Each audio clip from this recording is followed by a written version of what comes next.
gamers. Gamers are the most oppressed peoples in the whole of human history. You know, gamers cop a lot of shit, and I am sick of it. Every time there's a school shooting, it was the gamers. You know, the 2008 financial crisis, it was the gamers. 9/11, gamers. Anyway, so I did look up, some different types of gamer videos on YouTube, and I was quite disappointed, so I decided to do my own video. Well, how am I going to show off these 10 gamer stereotypes, you ask? Well, my friends, with memes, of course. Anyway, let's get into it. Okay, we're going to start off with something a little unconventional. We've got the Chad. I know what a lot of you are thinking, Chads don't play video games, but my God, you are mistaken. Now, Chads play video games, however, they still think video games are for nerds. Now, don't be fooled by their ignorance. Chads are really good at video games. Because of their build, they have insane reflexes and will destroy most at any kind of Twitch-based video game. This is partly due to their diet of protein powder, beer and Red Bull having a lot more macronutrients than the average gamer's diet. Generally, they're found playing video games at parties, and they think playing Smash is smashing puss. Now, the Chads have a unique special ability amongst the gamers. That is, to get a girlfriend. Now, I think I've said enough about the Chads. While they'll tell themselves that they're not gamers, their hundreds of hours in Call of Duty will say otherwise. Next, now here you have what I call the beta, but I was thinking about calling it the Kyle maybe as well. I don't know. Basically, the betas follow the Chads around and try and pick up their sloppy seconds of smashed puss. Betas are either slightly overweight or slightly underweight, probably due to their diet consisting of 14 energy drinks a day. The betas game with Chads, but very rarely beat them, unless they have some sort of sugar high from all the energy drinks. Now, betas are known to secretly delve into the nerdier types of video games, like League of Legends or like World of Warcraft, for instance, but they'll never tell the Chads because the betas, they're gamers in denial. They're not very proud of being a gamer. Well, that is unless they're playing Call of Duty or whatever the popular title is. It's all about the look to them. They care a lot about what people think about them, often a reflection of their low self-esteem. There's one game that's just like the beta's bread and butter, and that is Grand Theft Auto. Now, I'm not saying everyone who plays Grand Theft Auto is a beta, but every beta plays Grand Theft Auto. I think it might be because they can go online and they can call everyone's mum fat. And as you can see by the size of their mother, this is projection. Next! Okay, so here we have the Edgy Boy. Now, Edgy Boys reject society and recluse in their rooms playing video games. Often they'll play video games to escape from the social issues they have in real life. The Edgy Boy likes Japanese games, especially dark ones like Persona 3 for instance. He finds they resonate with his dark soul. An Edgy Boy always has flippy hair no matter what, it's a non-compromise. The Edgy Boy rarely eats, and when they do, it might be a black coffee or a sugar-free energy drink, or the souls of their worst enemies. Anyway, enough reminiscing about my teenage years, let's move on. Now we have a classic here, we've got the Geek. The Geek is the least popular out of all the teenage types of gamer. However, their passion for video game is unrivaled. Unlike the edgelords who reject society, society rejects the geeks, forcing them to huddle together to find strength in numbers to defend against the incoming bully attacks of the Chads and betas. With no ambition in life, gaming is more than a hobby for the geeks. Geeks have an average to poor diet depending on what their mum packs them for lunch, often resulting in an overweight or underweight physique. Now, the geeks generally don't have the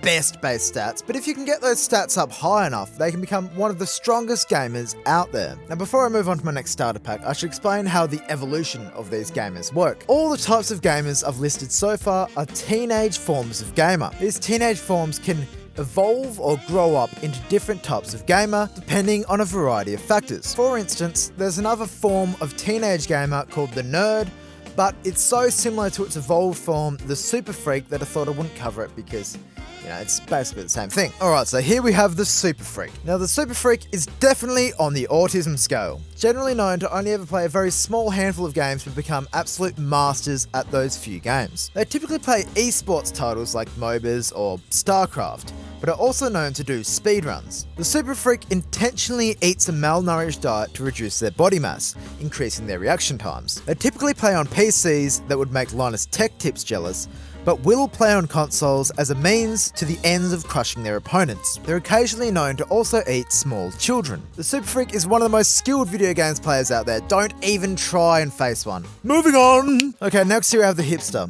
Normally evolving from a beta, but they can evolve from Edgy Boys every now and then. Interestingly, unlike their pre-evolved form, the betas, who pretend to not enjoy video games, hipsters pretend to enjoy video games to show how wacky, different, and individual they are. However, typically only games that are at least 15 years old, or modern cult classics like Dark Souls or Persona. Generally, they develop type 2 diabetes due to the poor diet of their teenage forms, leading them to go on the keto diet to try and fix this diabetes. However, they still manage to drink loads of craft beer, saying it's within their macros. Moving on. Okay, next we have the filthy casual, the evolved form of the Chad. Having a girlfriend and responsibility, the casual doesn't have time for video games in their life. However, the odd games night with some of their old hipster friends or some other casuals is not an uncommon occurrence. The filthy casual has a peculiar ability where they can't actually hold the controller straight, but have to tilt it side to side, especially in racing games or if someone's taking a photo. Unlike the hipsters who have completely reversed their whole personality, the filthy casuals still believe video games are for losers, but they also think their hipster friends are losers as well. So generally, there's not too much to be said about these scum of the earth, so let's move on. The neckbeard, the classic, the evolved form of the geek. Neckbeards have never known to be wrong on the internet ever, destroying their opponents with facts and logic. A neckbeard's fashion sense is absolutely outstanding. With their glorious long locks, exquisite leather trench coats, goblets, and fedoras, they should be on the catwalk if they weren't so fat that they can't get out of the chair. And occasionally, if the neckbeard can become a functioning member of society, they can achieve very great things. But generally, they're pieces of trash. Anyway, move on. The weeb. The weeb generally evolves from edgy boys and can evolve into another form known as the otaku. An otaku is kind of like a weeb, but you've just taken all their attributes and increased them even more, meaning they're absolutely useless to society.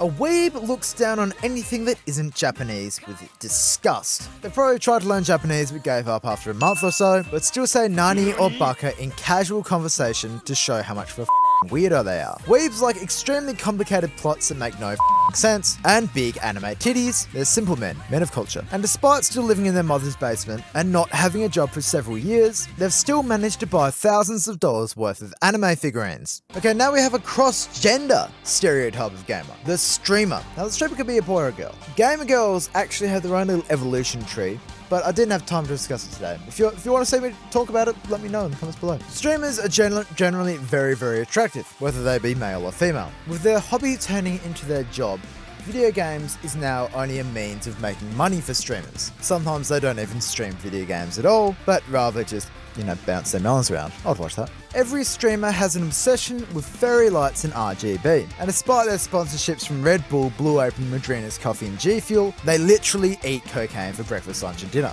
Every streamer has dyed hair, no questions asked, every one of them, and probably make more money than a lot of CEOs. But despite this, streamers have a very high rate of depression, and we'll tell you about it. They also suck at apology videos. Mate, if I had some big old double D dougs like that, I would be showing everyone, especially if they're giving me money, and I don't even have to get them out. You just have to show a bit of cleavage. Like, here you go, girls. Now that I've offended everyone on the internet, just a quick reminder, this is all, for fun. So if you're actually butthurt from this video, oh my god, well, leave a comment below, please. I'd love to hear your argument. Or you can tell me what sort of stereotype you are. Did I nail it on the head, or have you got some new ideas? Like, I've got several more that I didn't actually get to write starter packs on, such as the elitist, the cowboy, the pro, the ninja. If you like me making memes, you can watch my video on Dragon Quest Builders vs Minecraft here somewhere. One of the sides, I can't remember. If you like the video, leave a comment, give me a like, you know how it works. Subscribe if you like my content. I don't know what my channel's about. Talk about video games, good and thanks for watching. Goodbye!